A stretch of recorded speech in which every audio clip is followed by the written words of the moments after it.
Hey everyone, today I want to talk about the Eragon series or the Inheritance Cycle by Christopher Paolini.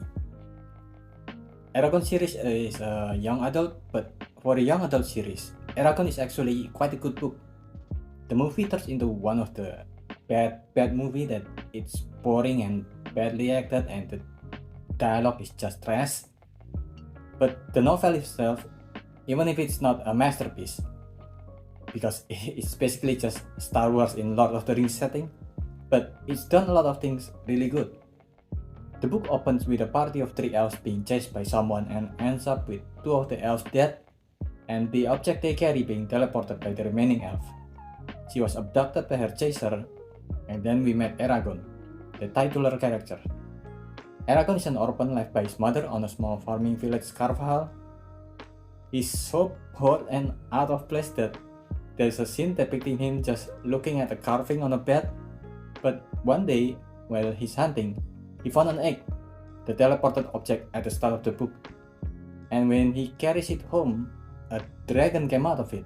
This resulted in him having to run away from his village, his uncle worries him dead, and the entire village having to escape after he left. Thus began the inheritance cycle that spans 4 books. The Dragon Riders and the Dragons connection, like Eragon and Sepira connection, is very unique, and the book really shows their chemistry much better. I don't think I've seen any story that tells the connection that is like the Dragon and the Rider like in Eragon. They both are independent individuals, but they share a connection that feels each other thoughts and feelings that makes them closer than usually possible. It's almost a hive mind, but one that still kept their individuality. It's very interesting to read. Mortag and Galbatorix is actually a compelling enough villain for the story. Well, Galbatorix is a bit generic young adult man villain, but Mortag stays as an interesting character even until the end of the book.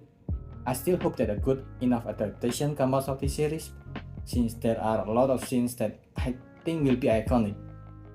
How Eragon accidentally cursed a baby because he used the wrong grammar in an ancient language blessing. How he got his sword, Brisinger. The whole ordeal with the Manoa tree and how they crafted it, it's amazing scene. The training with the Golden Dragon, and then Roran's Eragon's cousin journey with the entire village to go to Varden. After rereading these stories, well, it is true that a lot of the plot bits are very similar to the original Star Wars trilogy, and the ending is a bit on the weaker side, and as I said, the dialogue can be very B-movie quality. But I think the story overall has enough originality to be its own story, and some scenes are strong enough to make them live rent-free on its reader. I still remember most of the scenes that I mentioned. There are not a lot of good stories involving Dragon Riders. If you just want some good fun involving sword, magic, dragon, the Inheritance Cycle trilogy, it's quite well actually. That's about it.